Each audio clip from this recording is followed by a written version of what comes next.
Thanks, Teresa, and welcome to today's session, which is about SpiraTeam and how you can use SpiraTeam to manage your Agile projects. It will be a presentation initially, followed by a live application demo. So with that being said, let's get started. It is a lightning session. So first of all, SpiraTeam, the vision and the mission of SpiraTeam is to help teams deliver together.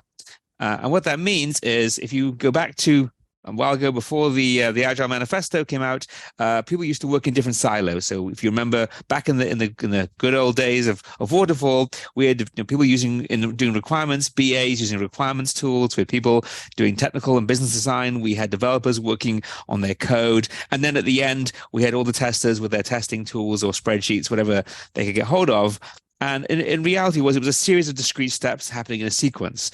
With the Agile methodology, with people moving increasingly to Scrum, Kanban, or even scaled Agile approaches, what we're seeing now, of course, is that teams are essentially a cross-functional team that works together. You still may have people who are developers or testers or have skills in DevOps or infrastructure, UX people. They all have to work together and work simultaneously at different phases in what we call the life cycle. So in a particular sprint, you might be doing development in one part of the sprint, you design another, testing. It's all happening round the clock simultaneously in a very iterative fashion. And as a result, teams need tools and systems that help them work better together, rather than a series of tools that each person uses separately and hoards their information.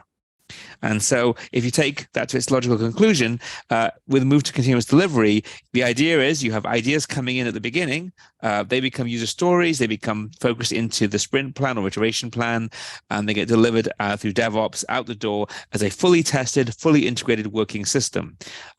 With shift-left testing approaches, you're also seeing the move of performance testing, security testing, as well as functionally, obviously, unit testing, moving to the left as well, so that by the time you release each module, each sprint, it is a potentially deployable piece of software, not just from a functional standpoint, but also from a security, performance, and so on. And if you look back over the last 15 years of software development, that's an incredible achievement. When we started out, you wouldn't talk about performance testing or security testing till you're about to release the software. And at that point, there were tons of holes probably in both, and all these cans of worms that were being opened. So with Agile, testing, development, design, all these activities are happening simultaneously, both functional and non-functional. So with that happening, there's been the rise of what we now call as ALM tools. So things like, ALM, application lifecycle management, is basically a fancy word for basically tools that bridge these formerly separate worlds together. So whereas before you would have development tools, tracking tools, design tools, business requirements management systems, all of these separate products really are part of what we now call ALM.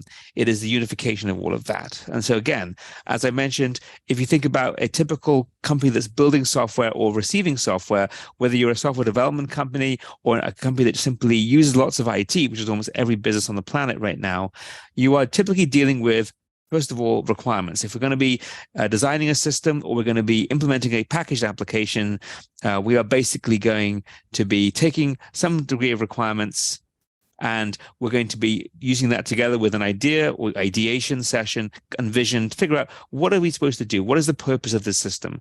And I know in Agile, there's a sort of a move away from the word requirements and we use user stories. But in reality, when we first put together a system, whether we're building it or buying it, we are trying to understand, what is it meant to do? What are the goals? What are the objectives? What business value will this system deliver? And those really are your requirements. And it's together with the vision, the discovery, the metrics, and the business case that ties that together. Then we're going to be building the system. We're going to be doing all the testing in QA, both functional and non-functional. And then once we go live, we have to make sure that system is supported and feedback from end users is being brought back into our development lifecycle, so that we don't get this feedback sitting on its own and never getting acted upon, or you have very frustrated customers and users. And of course, all of the stuff this is running on, all of the systems, IT asset management, be able to manage, whether it's cloud-based, whether it's a private cloud, public cloud, or on-premise, whatever technology is being used to support the delivery of the software is really important too. So in the old days, those 6 boxes were probably 6 different systems. And when you look at what an ALM tool and what ALM means, it's bringing all that together in the same way that project management is also being fully integrated. And as we now look towards scaled agile and things like SAFe or Nexus, and we'll have some other presentations on that separately. That's not really in today's scope. But as you look into project and portfolio management, each of these different teams has to work together to deliver the functionality, not just at some point, but actually on time and delivering the value that was promised right at the beginning. And so those features are really important in turning the ideas and turning the business case into reality. Similarly, collaboration and communication has to be done throughout those different disciplines working together. So if we hear us talk about ALM, it's really just all of these different activities brought together. Okay, so that's ALM, that's software development lifecycle. What about SpiraTeam? So SpiraTeam is the Inflectra platform which makes software development, testing, and project management really simple and holistic. But before we talk about SpiraTeam, I just want to introduce the entire Inflectra suite. SpiraTeam is a component of the Inflectra suite. This is the entire Inflectra platform. We'll be focusing on SpiraTeam, but SpiraTeam is basically a team-level solution for managing agile teams, but it also is part of the SpiraPlan platform. So when we talk about SpiraTeam today, it handles a team-level organization of development, testing, project management. Whereas if you're looking at a much larger installation, you're looking at managing it across an entire organization, you might want to look at something like SpiraPlan. And all 3 flavors of Spira that you see here, they're all the same system. They're just different additions. So SpiraTest is being typically used by dedicated QA teams, most likely from an outsourced QA function at this point. Most agile teams don't have that. They have the testing done in the team. They will be looking at SpiraTeam. And when you're looking at team of teams, and again, large scale, you'll be looking at SpiraPlan. We also do at Inflectra have automated testing capabilities, automated validation.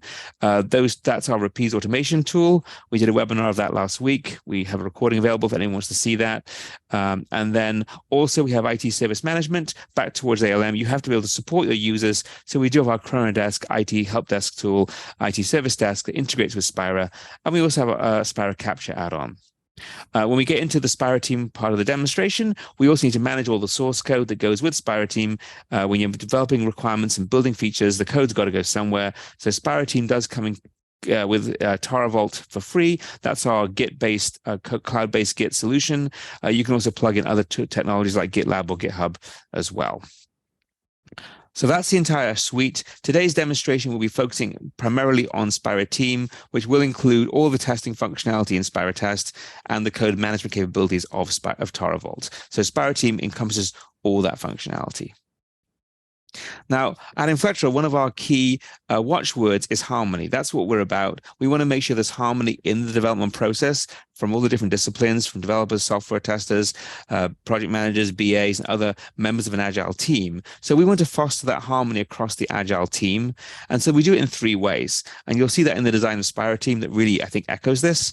Firstly, across disciplines. So what we mean by that is when we have tools that are designed for different users, they may be optimized for one at the expense of the other. So there may be really great tools that testers love. They love to use it for managing all the testing. It manages all their automated tests or their manual tests, but it's only built for testers and it cannot communicate with tools being used by the developers or project managers or business owners or business users. And the same thing with developers and managers. A tool that's really good for managers might be a bear to use by the testers and developers, and they don't want to enter their data in it because it's so hard and so complicated. And as a result, the data is going to be out of date, which then means the data for the managers and the KPIs is all useless. So you need to have each of the different stakeholders in an agile team A, like using the tool, and B, be able to use it to its fullest and have good data so that the teams can then understand what each other is working on and really achieve the value that is promised by Agile. Agile is about teams working together across different disciplines and breaking down those walls. The second thing is, this is really important, we believe, is that a lot of teams these days are spending too much time doing things on the left and not enough time doing things on the right, which is, drinking coffee and being zen. But it's also, what we mean by that really is too many teams are spending their time setting up their tools, configuring them. We've got lots of clients that used to use other products, and they were frustrated by the amount of time it took to set them up and the ongoing level of administration configuration just to achieve value. And that wasn't their day job. If you're using a product, the best product is one that you don't even know you're using. It's so frictionless, so easy, that it actually isn't something you're even almost aware of using. And so the whole concept of SpiraTeam is by building in more opinionated design, building in pre-built workflows, sensible defaults, good templates, good sample data, that you turn it on, you can start using it. You're not going to have to spend another 3 weeks adding plugins, configuring workflows, getting a consultant in to help you figure out how to use it. And in today's live application demo, I'm going to be using out-of-the-box trial version that I provisioned just before the demo. So in real time, I've done no configuration. I just made sure it was up and running, and I logged in once, and that was all I've done. So you're going to be seeing a completely vanilla out-of-the-box product. And the third thing we should mention about that is that, a lot of companies have products that are basically bug trackers, issue trackers, or work item trackers, and they're kind of fashioning them into a project management tool. So if you do that, the danger is if you have an issue tracker, everything is an issue. So it's useful to have a product that actually has put some thought into it and actually has, this is a feature, this is a bug, this is a risk, this is an enhancement, this is a release, this is a sprint. These are different things. They work together, but they're not the same. And by doing that, we're taking a lot of the work that you have to do to build effectively a project management system for agile projects. We're doing that for you versus you having to do it in the tool. So SpiraTeam guides your process. We're going to talk about this when I go through the demonstration, but you typically create a product, you add users to the product, which is the membership for security, and then after that, you follow the workflow. We're going to walk through this workflow. We're going to create some requirements and stories. We're going to do some test planning, some sprint planning. We're going to check the schedule and resourcing. We're going to track some tests, track some defects, and then see how it all fits together in the reports. So we'll do that end-to-end today, and it will get no pre-configuration, just out of the box. And the last piece of harmony is that we recognize that we don't live in an island. Our product suite is only probably one of many other tools you already have in your organization. And so rather than having to be a system integrator where you have to figure out how to integrate SpiraTeam with the different products that you might already be using or planning on using, we've done that for you. Spira comes with about 70 different integrations, including these major platforms that you probably already have in your organization. There are some platform-specific differentiators that we do have that some of our clients have let us know. For them, we're very big decision makers. The first one is we have the same architecture for cloud and on-premise. Same features, same API, same release cadence, same plugins through our Spira app platform. And this is really great because it gives you the choice how you want to deploy it. And we've been surprised. We've had lots of clients that started on-premise for whatever reason, maybe data privacy, or maybe just they didn't have the infrastructure in place, and they went on-premise they went to the cloud to start with, and then they down the road decided they're going to go on-premise. We've had clients do the opposite. They had it on-premise for many years, and now they're moving to the cloud to get rid of a lot of their internal infrastructure. But the great thing is you can start with one and move to the other and even move back again. It's fully seamless being able to move between them. So you're not locked into a choice now and a tool now that won't work with your enterprise IT. We have seen a lot of people, because of cybersecurity threats, start to even look at private cloud or hybrid cloud, where some of the infrastructure is in the public cloud, like Azure, AWS. We have a SaaS version that works perfectly well there. Also, some people are looking to have that replicated on-premise, or private cloud. So again, we can support these different use cases seamlessly. Another thing that's very differentiated is the license model. Most products in our space are using named users, which is great when you have a small team that's basically doing all the work. It doesn't work so well once you have people who want to log in and maybe run reports or just view on the status of the team, managers, project managers, PMO, people who want to come in infrequently. Or if you've got different teams in different time zones, you could have a lot of licenses that are basically being purchased and dormant most of the day or most of the working day. So because we have a concurrent license model, you only need to buy the licenses that you need when people are actually using the system. So it lets you have the system be deployed very widely. It also means you're not trying to work around the system by building out third-party reports just to get to data that you should be using in the system. So a lot of our clients love the flexibility this gives you from an adoption standpoint. Two other things, the customer support, all of the core products and all the plugins are supported by Inflectra. We're not relying on third-party companies to do that. So you're going to get 24-hour support all the time by Inflectra personnel, unlimited email, unlimited phone, unlimited help desk tickets. We want to make sure you're successful with our products. In addition to that, we found that there are some technical needs that people have that are not as easily handled by support. They're more like learning sessions. So we've actually created what we call our technical ninja sessions, where our tech experts will go deep on a particular topic, which could be using our API or doing OData reporting or custom reporting. So that way, people can go really deep without having to necessarily pay for anything. It's just a free service we offer. Same thing with our online learning platform, Inflectra Campus, a complete self-paced online learning platform for both our SpiraTeam product, also our other products as well, like Rapise, all have modules on Inflectra Campus. And then lastly, we do have this design that 99% of our customers who use SpiraTeam have deployed it themselves without any formal assistance. They just turn it on, start using it. Within 3 or 4 days, they're up and running at most. For those customers that are a bit larger, they may want to use our accelerators, which are pre-built assistance packages we've put together that our partners help deliver. And the great thing is, whether it's going to be, using it internally completely, or you're going to rely on a partner to assist you or an accelerator, everything's on our website. All the prices for both the product and the services and the accelerators are all available on the website and our fixed price. So you know exactly what it's going to cost you to use our product and what the long-term cost of ownership is. So that's some of the background of the product and the differentiators. How does SpiraTeam work for you? Well, SpiraTeam specifically has functionality built in both for the the agile modern process that we've talked about, but we've also recognized that as the world has gotten more complicated, and unfortunately there are more cyber attacks, there's more security and risk management requirements than ever before. Increasingly, you can't just build software and deploy it every week. You also have to be able to prove that what you've built is safe, it meets the requirements, and meets the needs of those developing it. Increasingly, we're seeing increasing need for compliance around software. So whether you're working in different, we'll get to the industries in a second, but if you're working in life sciences or banking, insurance, or finance, most industries nowadays, it's becoming an increasingly important need that not only can you develop quality software, but you need to be able to prove that you developed it so. And so SpiraTeam has that built in out of the box. Some features that we have out of the box in our products includes for medical, life science, biotechnology, hospital systems. We've got FDA compliance built right in out of the box. We've got secure hosting with HIPAA for and BAA if you have any patient data that needs to be used as part of your testing. We've got end-to-end traceability, and the entire platform has been validated by an external party for use in life science projects. Financial services, we've got a secure SOC 2 platform.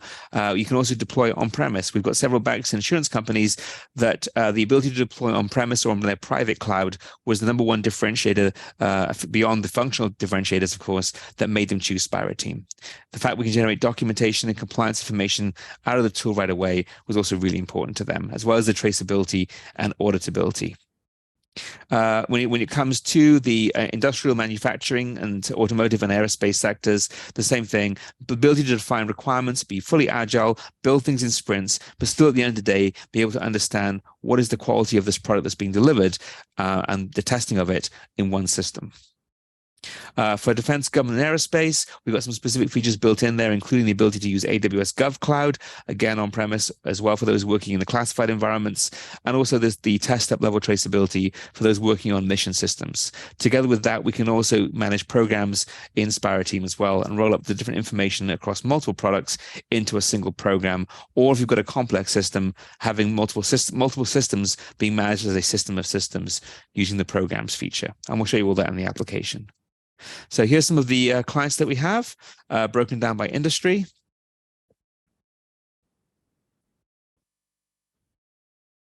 And here's some of the features we have for the different industries that I mentioned: traceability, privacy, the ability to generate documentation, be as agile as you like, generate documentation when you need, rather than the other way around, as well as integration across the entire software value chain. We do have compliance with these various standards built in from security, quality, and also some specific industry standards like the Airborne DO178C standard, GDPR. If you're using SpiraTeam in Europe, we can host all data inside the EU. Same thing with Australia, same thing with East Asia, same thing with Canada. The data can be reside solely within those privacy jurisdictions and never leaves. So that way you can use Spira in those different environments with safety. So the other thing, as I mentioned earlier on, the Harmony feature and ethos that drives the company also is very evident in the integration. As I mentioned, we do integrate with these major ecosystems, but in addition to those, we do have over 70 different integrations. So that if you are, looking at using SpiraTeam, for example, with Jenkins, and maybe your unit tests are being done in JUnit or TestNG, and you're coding it using IntelliJ, and you're load testing it using JMeter, maybe some of the existing data is going to be in a spreadsheet, and for bug tracking, you might be using SpiraTeam natively, or maybe you're going to be using Jira, then we've got you covered. Simultaneously, if you were, on the other hand, going to be using GitHub for your code, you're going to be using either GitHub Actions or ADO pipelines for your build, and maybe the developments are all being done in .NET, and you're using Visual Studio Code, and you're using Azure DevOps to do some of the bug tracking, we've still got you covered also. So depending on your needs, depending on what your organization is using, and it can be different tools for different projects, we have these different integration and use cases all built out in our system. So with that, we're about 20 minutes in. It is time to throw the PowerPoint away and let's look at the live application. So this is SpiraTeam. I've just logged in, and just to reiterate, this is an out-of-the-box demo instance that I signed up for a few minutes ago. So everything you see here is out of the box. Nothing is being done by me to customize it. So when you first come into the system, just to orient you, you will see in the main navigation, you will see all the different products and programs. So what we talk about as a product, like library information system, that's a system that's going to be developed. So it's a system that's going to have a team associated with it. It's going to have user stories, features, epics. It's going to have tests. It's going to have code. Everything to do with that one system lives in that workspace. We have similar other workspaces for like our company website, a CRM system, an ERP, financials, human resources. And in this example, we're going to be dealing with an agile project. So you'll be seeing sprints and releases. But the Spira is not necessarily just relying on agile. We do have some other examples that we're not doing today, where you can use SpiraTeam for a waterfall project with formal requirements and releases and phases and Gantt charts. So we do support a mixture of different methodologies. As well as these products, we also have what's called a program. And a program is basically a collection of products that you would be managing together, and you want to be able to track the completion of the different products and be able to see all of the user stories and features and the epics at the different products and make sure at the program level that everything's on track. So as I mentioned, all we did is logged in. When you first go to the system, you'll be able to go into the administration, which is over here. And that's where you set up a new product. It's where you can also add users to the product. Once you've done that, you're basically ready to go. So I'll spare you a little bit of the administration and jump straight into the product. So in this library information sample that we have, if you first of all come into this page, this is the product home. It's got the icon of a hexagon, which matches the icon of the product. And that's the dashboard for the product. And if we scroll down here, you'll see we've got a lot of key information available right now out of the box. So first of all, we're going to see the activity stream. So we can see who's been working on this product, what they've done, what artifacts they've been working on. If we scroll down here, we can also see what is the overall percentage complete of this system, of this product. So right now we are 68% complete. And that's driven from the 2 active releases. We have 2 releases currently active. The first release is overdue, and it's got that red color, but the requirements are about 80%, 84% done. The second release, which is going on, is behind schedule, but not yet fully overdue. And we're about 44% of the way through all of the features. So you can see right here by release what's on track or what's behind. You can also see the relative size of these 2 releases to make sure that maybe one is much bigger than the other, so we're not overstating one versus the other. As you scroll down, you'll see for this product, we have some quality metrics available as well. Here's our requirements distribution by the type and by the status and by the priority. And you'll also see key graphs like the requirements test coverage. How testable are all my features? Do we have a whole bunch of features that are not yet tested? We actually have a whole bunch of features that have not yet have tests written.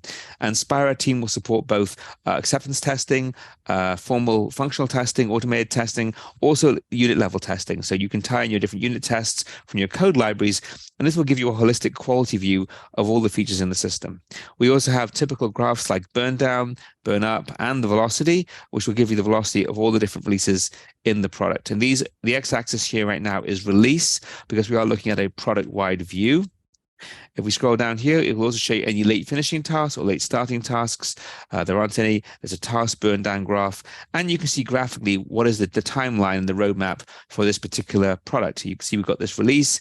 It's got these 3 sprints happening in sequence. Then the next release is over here, and you can see the sprints that belong to that as well. And you can have sprints that are in linear or in parallel. Sorry, sequence or in parallel.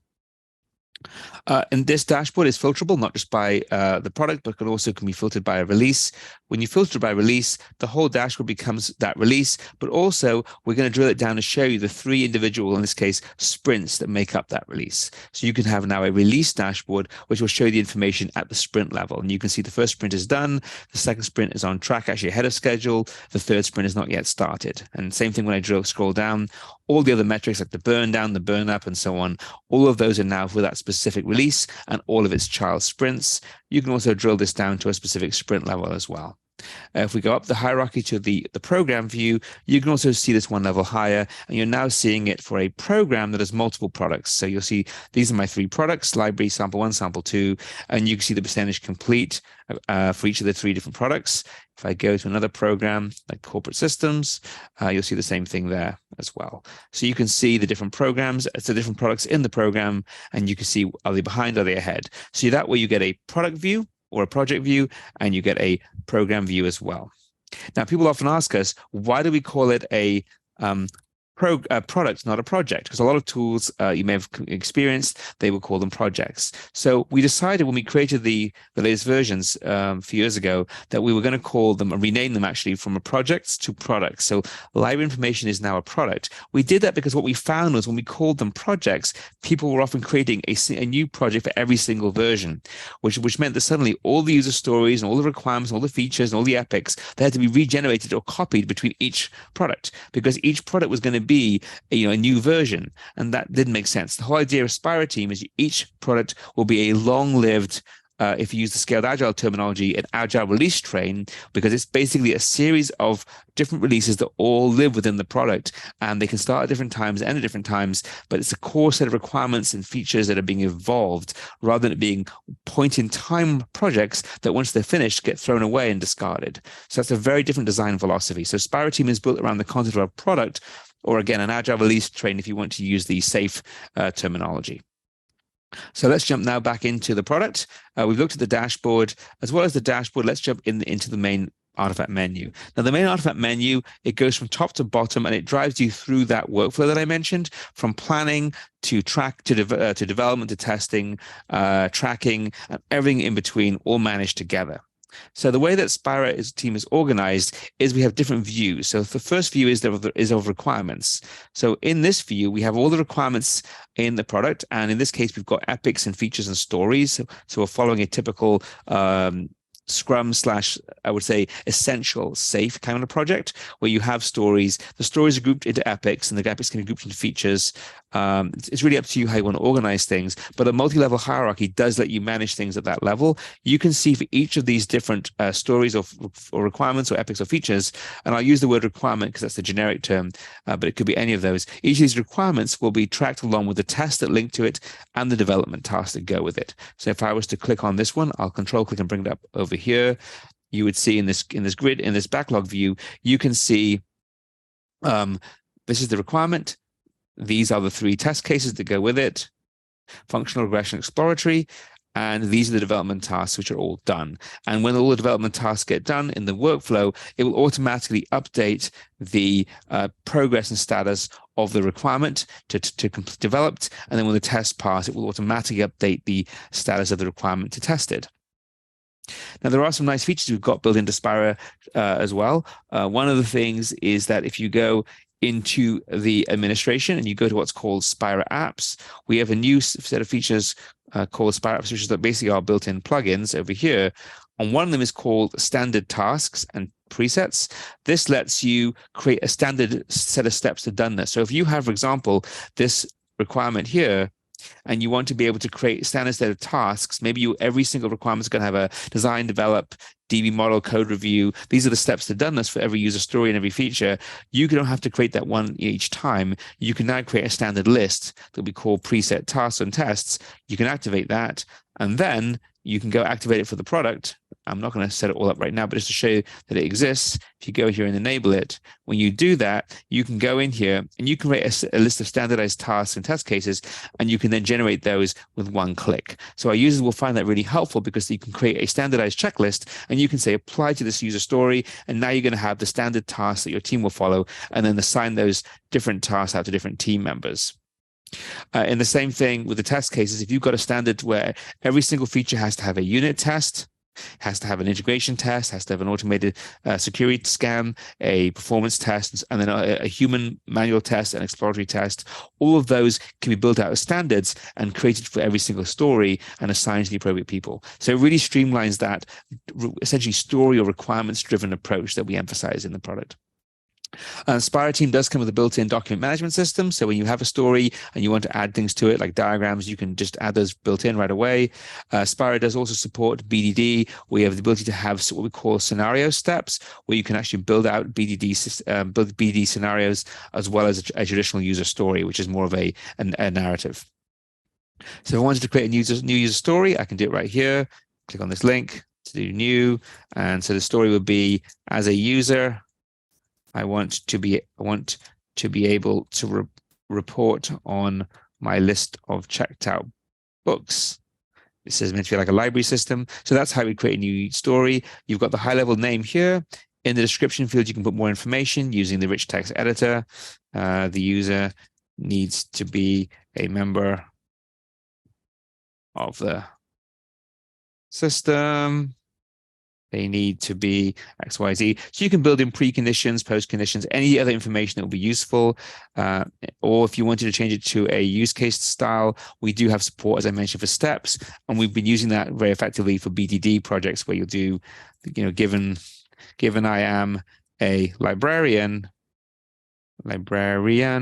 when I click on the option to view a report, it displays XYZ. So we've been using this very effectively to have different scenarios for each of our stories as well. So lots of different options for documenting stories and requirements and features.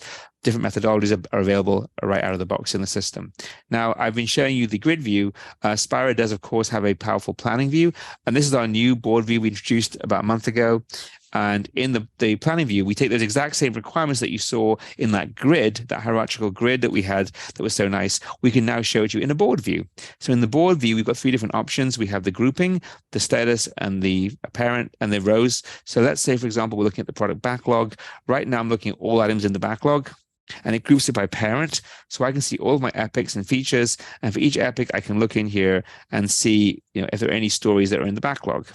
Right now, there we go. Here's a new one, for example, I just created. As a user, I want to be able to report on my list of checked out books. And the planning board is really flexible. You can show and hide different features and fields. So, for example, I could show the types.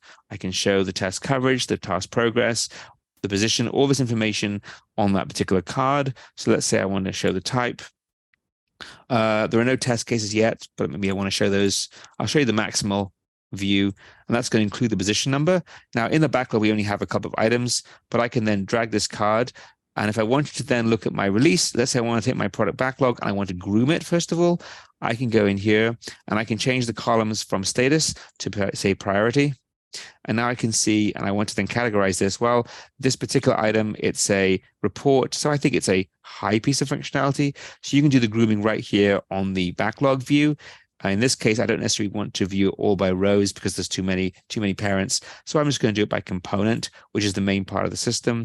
If you do that, you can now see all the features by component, and you can then appropriately groom them. So this is a critical feature.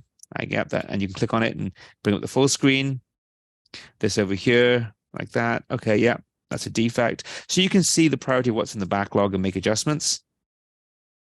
Now, because these are in the backlog, there aren't any tasks or test cases with them, but we'll get into that in a second. But each of these items you can drag and drop, and then you can move them into the release or into the sprint. So to do that, you'll go from the product backlog view to, let's say, the release view or the sprint view. And now what you'll do is you'll look at we'll do it by release. So we'll change the grouping to by release, and you can now see what's planned in release 1, what's planned in release 2, and you can expand the product backlog, and you can now drag things from the backlog into the individual release. And I'll just turn off this filter to do like that.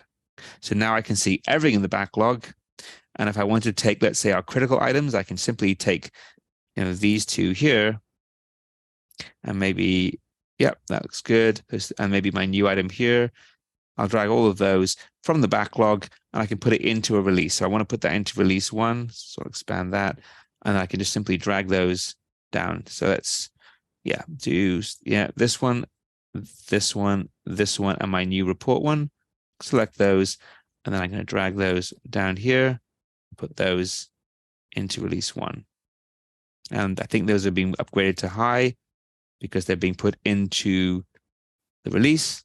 So we let go, and now they'll move into that release, and they'll move into that priority box. So you can move between different priorities and releases, and then that's how you would do your release planning. Once you've done your release planning and you've got things in each of the releases, you can now go to the sprint backlog, and you can now do the same thing at the sprint level. Now you can group by sprint, and you can see what's in release 1, a whole bunch of stuff, and you can then expand that, and you can then drag the appropriate ones into each of the sprints. So let's say sprint 1, let's see what's in sprint 1. Let this new feature that we have, this checked out books report, we really want that in the first sprint. So we'll drag that down, and we can put that into the first sprint. So that's how you can move things between the backlog to the release to the sprint. And as well as viewing it by the prioritization, you can also see it by person. So to do that, you'll just choose person from the selector. And now I can have the people on the left-hand side, and I can have people, and then the priorities on the right-hand side, or maybe I want to do it by status. So I can now see people in status, and now I want to drill down to just one sprint out of all of the sprints. So let me look at that very first sprint that I was working with. And if we expand everything using the expand all option, you can then, there we go, expand all the people, and you'll see what's assigned to any of them. If there is anything, I get, yep, here we go. So you can see in sprint 1, that story is planned but not assigned to anyone. Fred's working on nothing much down there. So we can take this and let's assign that to Fred. So grab that and we'll drag it down to Fred. So that way you can move things between the different people on each of the releases and sprints. I'm just going to collapse that. So that's how you can use the planning board in Spira to groom the backlog, do the release planning, do the sprint planning, and also track the work that's going on.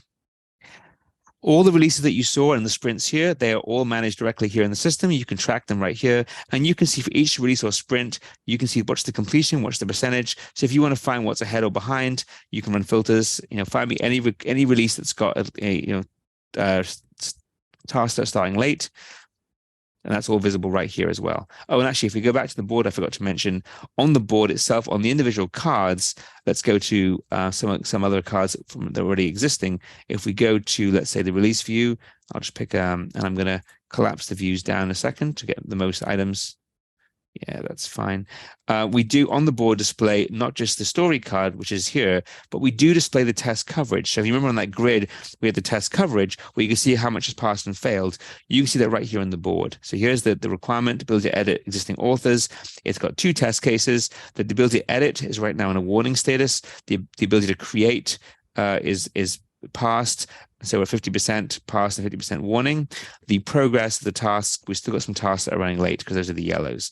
So you can see right here, there's several development activities that are also late. Same, whereas if you look at this story over here, that's over on the right, we look at the test coverage. There's 1 test case. It's the ability to do author management. It's passed. We look at the progress. There were 3 tasks, and they're all on schedule. So you can see right away at a glance on the board what is the health and progress of each story and all of the derived child items, which is typically the tasks and the tests. If you click on it, you can, of course, see it here and go full screen. And now when you go full screen, you would see the items behind that. So you now see the test coverage and the tasks right here. So that's some of the different views we have of requirements, both board and on the grid. Now, the other thing that's really important in Spira is the fact that we can also manage all of the QA activities. Now, this is not the SpiraTest demo. In the SpiraTest webinar, I spent a lot more time on the QA side of things, but SpiraTeam includes the full QA might of SpiraTest. So it does include the ability to manage all the testing activities. So if you go into this folder system, you can see here are all my test cases. Each of the test cases in Spira will link back to your stories and requirements. If they're unit tests, then they're created here and they're run elsewhere using, say, JUnit or Jest or Jasmine or whatever testing framework you're using, and the results will come back into Spira. Whereas for the manual tests, they will be run natively in Spira. So this is an example test. It's got the name, it's got the description here. You can scroll down and see these are the individual steps that the tester would carry out. We've got the ability to have reusable steps and links. If you scroll down here, we'll see this is the automated test section. So in this case, we've also linked to an automated script. In this case, it's a UI automation script using Rapise, but it could be a UI testing script using Postman or SOAP UI already API. It could be a load test using JMeter or Octoperf. Whatever you're using, each of those different tests would be linked here and then report back against the requirement. One thing to mention is we do have this built-in suspect flag. So if you do have a requirement that changes or a story that is updated in some way, the test cases associated with it will get flagged as suspect if the requirement has changed after the test was approved. So that way you can make sure you don't miss anything where a test is out of date because the requirement's been changed. Because change is basically, an everyday occurrence. That's the whole point of Agile. Things can change, but you just don't want to miss things when they do. When you run the test cases to update the status of the requirement and the stories, those tests, as I mentioned, they can be driven by both the manual tests and the automated tests. For a manual test, it'll be run in the system, which we'll show you. For an automated test, it comes in from the API. If you want to see which tools you've been running against, you can show and hide different columns. So, for example, let's go ahead here and show the runner name.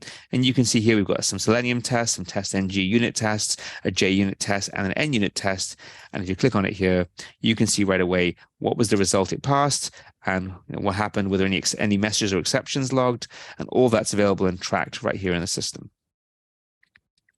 Spira does also support the integration with different pipelines. So you can use Spira with GitHub Actions, GitLab pipelines, ADO, Jenkins, TeamCity, and a bunch of others.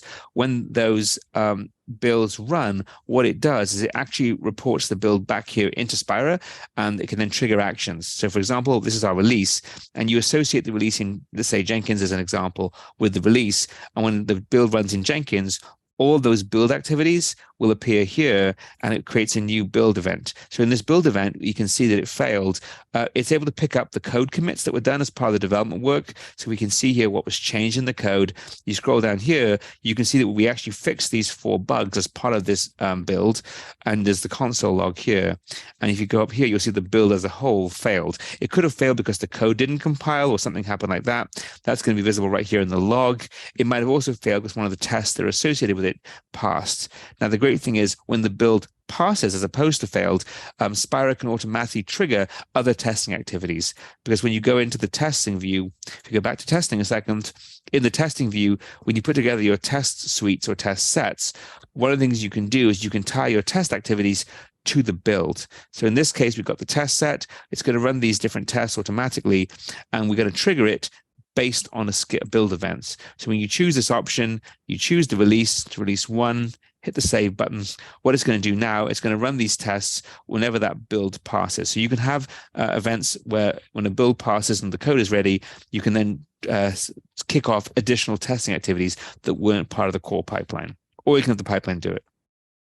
And you can also have it work on different machines. So you can specify different machines right here so that when that build passes and the tests are ready to run, it will kick off testing on different machines across your test environment. So that's some of the testing functionality. On the development side, of course, we need the code to come from somewhere. And so SpiraTeam has a built-in code management system called TaraVault. It's based primarily on the Git model. This is an example using Git flow, where we set up different branches. We've got a main branch, a develop branch, and several feature branches. SpiraTeam does still support Subversion. So we're one of the few tools that still offers Subversion as an option. Most of our customers are using Git these days, but we do have the option for Subversion for some clients that have a need for very large file formats, game developers, media companies, things like that, where the very large file formats are often better in Subversion. You can use SpiraTeam with our built-in Git repository called TaraVault.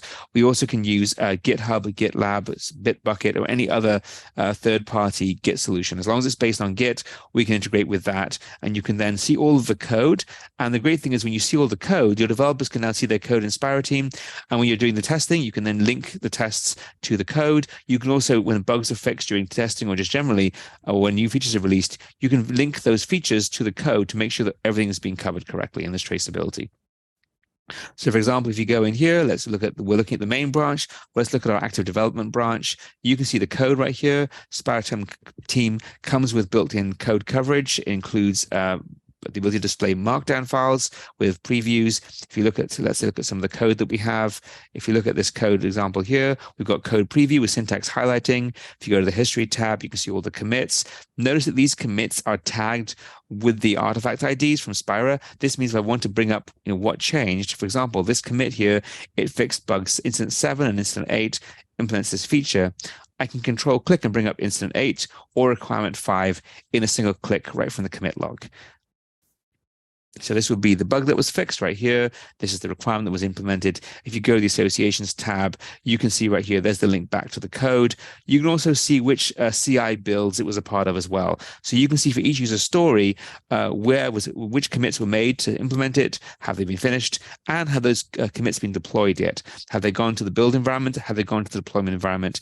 And if you're using continuous integration and continuous deployment, those activities and events will all show up here in the associations tab. Beyond that, we can also go one level deeper, and we've got syntax highlighting built in, so you can see the code changes. So that way your team is in sync. If your developers are working in, say, Git Kraken or another Git commit tool, and your testers or your project manager in here, and they want to understand, why did the build fail? What's going on? They can come in here, see all the code changes, and they can see, well, this code was changed because we're implementing that feature. Well, which branches did we implement that in? Has that branch been merged in yet? Well, in this case, it's been merged into develop and merged into main. So we know this feature is available. But if on the other hand, this only showed it was merged into, say, a feature branch, then you would know that perhaps the build server hadn't yet built it, or it wasn't yet through QA or code review. So for SpiraTeam lets you have that singular view of development, testing, project management, all in the same place. So lastly, as we are coming up on time, when things fail, for example, when you're running tests and they fail, or if you're working in the code and you find a bug just during development, SpiraTeam does have a built-in bug tracking system. We've got a grid view where you can search and filter and sort by any of the fields you'd expect in an issue tracking system. We do support customizable workflows, so you can build a complex workflow.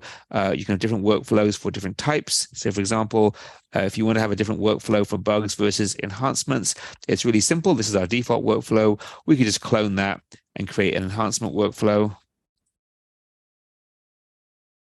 You could create save that. We could then create a change management workflow.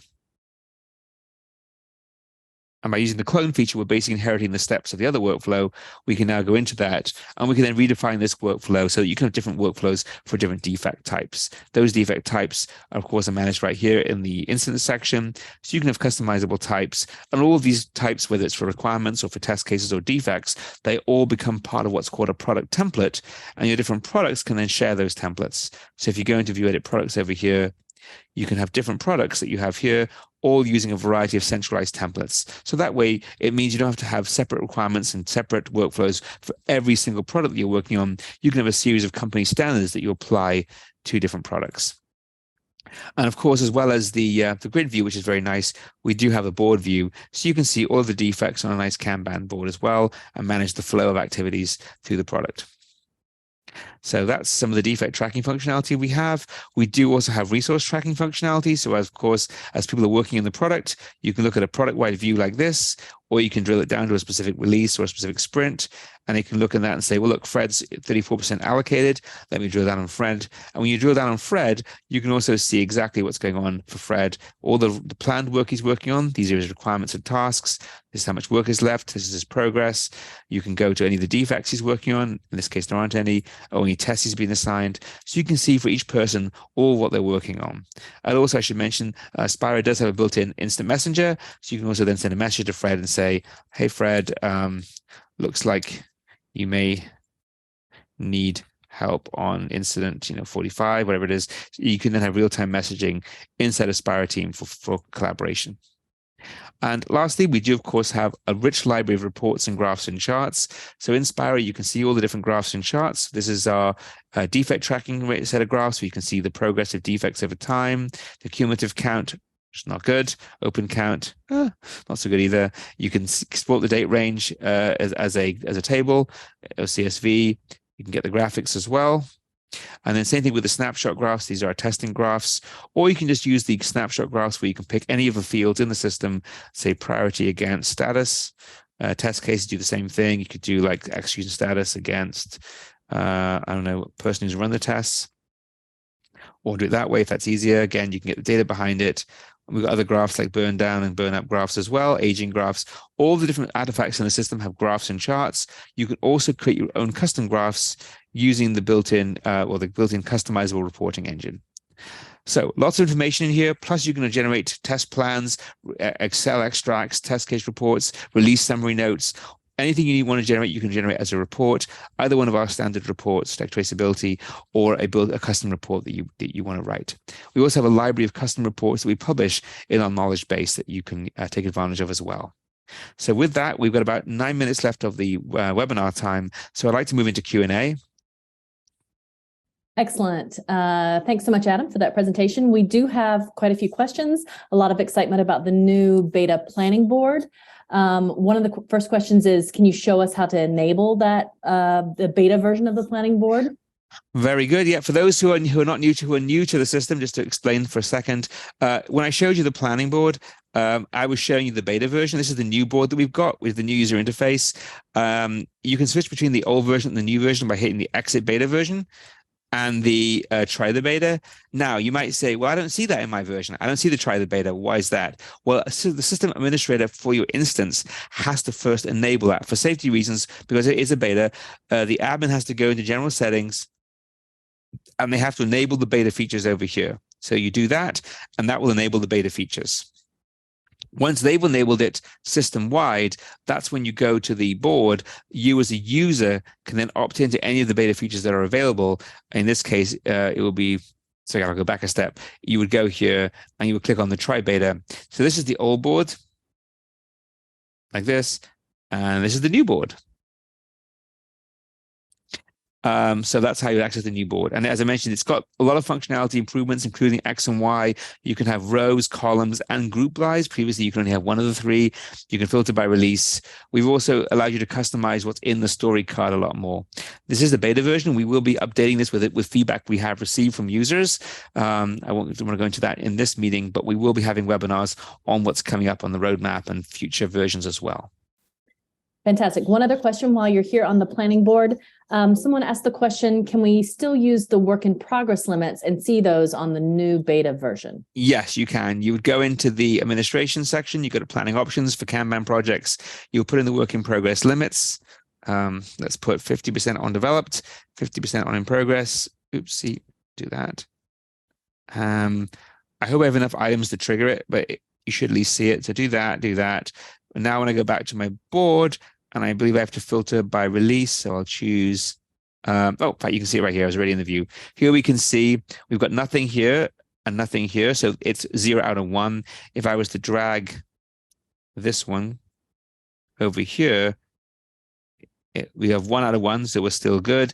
But if I had another story in here and say, test story, I think I need to put priority. I'm going to hit save. It should hopefully go red like that. And now we have exceeded the work in progress limits for that particular status. Fantastic. So we had another question here that speaks to different teams needing to use different systems. So someone is asking, what if we have a team that's working with Jira and another team that perhaps is working in ADO? Can we still use both of those with a single instance of Spira? We can. I'm going to bring up, I've got a separate URL which has that integration shown. I want to show you that. So I'll come back to that question if that's okay while that URL spins up. Absolutely. And then another person with keen eyes on one of your slides had seen baselining and had a question about that. A specific question or just a general question about it? Yes, just how that's enabled and okay, and great. Okay, great. Yeah, so baselining is a feature you can enable. You go into the administration section and you go to your product settings right here for the particular product, and you see here that baseline is disabled. If I go in here and do view details, and then I say baselining, tongue twister, enabled, hit save. That's how you enable it. And once you've done that, you can then go into a specific product, and I have to click a little bit faster to get to it in time, but go through releases. Each baseline is tied to a release. or a sprint. You might go in here and say, well, guess what? The beginning of release 1, I want to create a snapshot of how everything looks at that point. And at the end of the release, I'm going to create another snapshot. So you would go in here and create a new baseline, say snapshot 1.0, hit add. And then what you can do is then create another one, and you'll see all the differences between them. Unfortunately, we haven't done anything yet. But if I go to even the initial snapshot, you would see everything done up until this point when you created the very first snapshot. So this is showing you everything from the creation of the system and all the sample stuff we have in this demo up until the first snapshot, what's been added, what's been modified, what's been changed. You can see the things I created during the demo are here, like that new story I created. It also shows you the change in relationships. The one and make changes, but if I did, it would show you only the changes between this snapshot and the next one, and the same thing between each of the snapshots. To answer the question about the integration, you can have multiple product systems together. So for example, in this sample, this is a different instance. If I go into the main menu, you'll see we've got these different products. So Azure DevOps, GitHub, GitLab, and Jira. Each of those is set for a different system. So you can go into the data synchronization functionality right here, and you can have each of those different systems be integrated with a single instance of Spira. And then what you'll do, so here we can see we've got GitHub, GitLab, Jira, and Azure DevOps. This is one instance of Spira, and we can roll them all up to the program view. The only restriction is that each product in the single instance has to only connect to one system to avoid data being ping-pong between the systems. So here we can see we've got one product linked to Jira, a different product linked to Azure, a different product linked to GitLab, and a different one linked to GitHub. But inside of Spira, if you go to that, say, program view, you can still see a overwide program view of all the information, and that's across Jira, ADO, GitHub, and GitLab. So we have 4 different systems here, and we're seeing a composite view of what's going on. Fantastic. I see we're nearing the end here. We just had one late breaking question here. Okay. Can we link Bugzilla with this? Yes, we do have plugins for Bugzilla. I don't have it live running, but if you want to see the full set of integrations, you could go to support, go to add-ons and downloads for SpiraTeam. And if you go to bug trackers, you will see here we have plugins for Jira, Azure DevOps, various other ones. And then down here, we do have Bugzilla right there.